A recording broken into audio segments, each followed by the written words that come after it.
देखिए, ये यरूशलेम के मस्जिदों की तरफ से ऐलान किया गया है और कहा गया कि अगर अभी भी हम चुप बैठे तो हमारे लिए शर्म की बात होगी।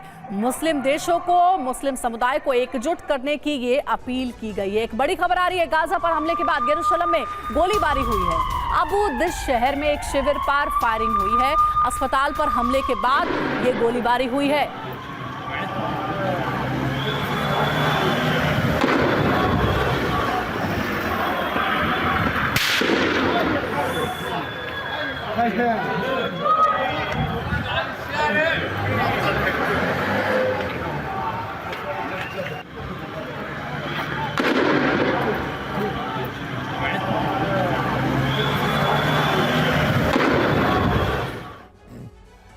और अगली बड़ी खबर, गाजा में अस्पताल पर हुए हमले के बाद बेहद गुस्से में है लोग।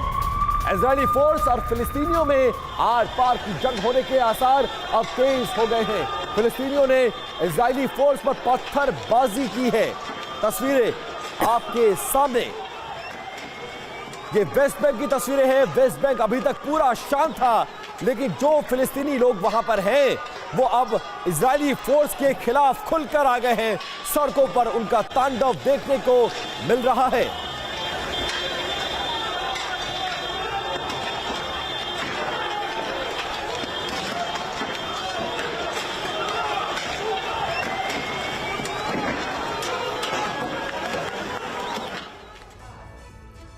ईरान के तेहरान में सड़क पर उतर आए हैं लोग और इजराइल के खिलाफ विरोध प्रदर्शन की तस्वीरें यहां भी देखने को मिल रही है।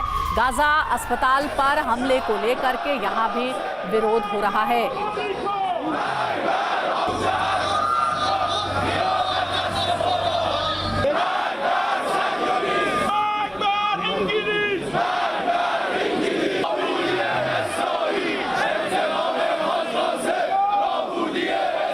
और दो तस्वीरें आपको दिखा रहे, एक तेहरान की तस्वीर है, दूसरी जेनिन की है। गाजा में हुए अस्पताल पर हमले के बाद दोनों ही जगहों पर विरोध प्रदर्शन की तस्वीरें आम हो गई हैं और देखिए कैसे लोग सड़कों पर उतर आए हैं। जगह जगह आगजनी भी की गई है।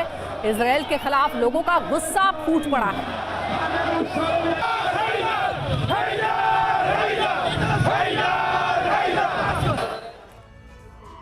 और ब्रेकिंग न्यूज है, ईरान की इजराइल की सख्त चेतावनी। ईरान के राष्ट्रपति इब्राहिम रईसी ने कहा है कि इजराइल की वजह से भड़क रही है युद्ध की चिंगारी।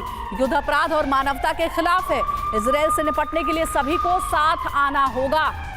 तो देखिए, ईरान की तरफ से यह बयान सामने आया है।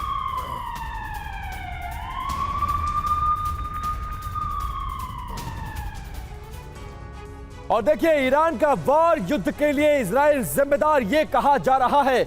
इजराइल की हरकतों से पूरे अरब में संघर्ष फैलने का खतरा अब तेज हो गया है। गाजा पट्टी में क्रूर हमला इजराइल का पागलपन करार दिया गया है। इजराइल का एक्शन युद्ध अपराध और मानवता के खिलाफ माना गया। इजराइल की तरफ से पानी रोकना और बिजली काटना भी अमानवीय है, यह भी कहा जा रहा है। इजराइल से निपटने के लिए सभी देशों को साथ आना होगा, यह अपील अब की जा रही है। रिहायशी इलाकों में भी इजराइल की बमबारी अमानवीय है, यह भी कहता हुआ नजर आया। इजराइल महिलाओं और बच्चों से बदला ले रहा है इस युद्ध में, जो कि युद्ध अपराध के तहत आता है। कैप्टन शांत कुमार, कैसे देखते हैं इन तमाम आरोपों को? और ईरान तो दुश्मन नंबर 1 है, चाहे वो अमेरिका हो चाहे इजराइल हो, और इस मौके पर वो मुखालफत करता हुआ नजर आ रहा है और जंग ऐलान में वो साथ दे रहा है खुलकर इस वक्त गाजा पट्टी और फिलिस्तीन का।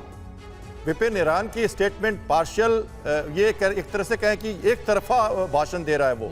हमास ने जब अटैक किया तो उसने कुछ नहीं बोला और कहा कि ये उनकी फेलियर पर हंसता रहा वो कि मोसाद फेल हो गया और इजराइल फेल हो गया, तब उसने कुछ नहीं कहा।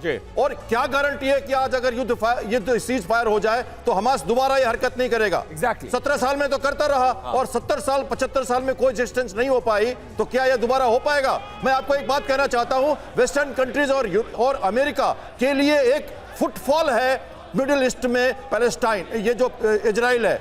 और लेबनान पहले ईसाई कंट्री था, आज से 100 साल पहले। आज भी 55% ईसाई है लेबनान में, लेकिन हिजबुल्लाह ने उसको पकड़ा हुआ है। इसलिए ये कंट्री जरूरी है वेस्टर्न यूरोप के लिए और यूएसए के लिए कि वो अपनी जगह वहां वजूद बना के रखे, इसलिए अमेरिका वहां जा रहा है। लेकिन इसके साथ ये मैं कहना चाहूंगा, ये हॉस्पिटल का अटैक बाइडेन के विजिट के दिन ही होना अजीब सी घटना है। प्राइम मिनिस्टर कह रहे हैं नेतन्याहू कि ये जो हुआ है, ये मेरे भी बच्चे मर रहे हैं, तुम्हारे भी बच्चे मर रहे हैं। पैलेस्टाइन इस्लामिक जिहाद ने ये रॉकेट अटैक कराया है, कोइंसिडेंटल नहीं हो सकता। जॉर्डन की विजिट कैंसिल हो गई, विश्व स्तर पे एक शांति का समझौता जो होने वाला था, हालांकि टफ क्वेश्चंस के साथ बाइडेन वहां जा रहे हैं। यानी कि इस हमले की टाइमिंग पर भी आप सवाल उठा रहे हैं कि यह हमला तभी क्यों हुआ जब जो बाइडेन इजराइल पहुंचने वाले हैं।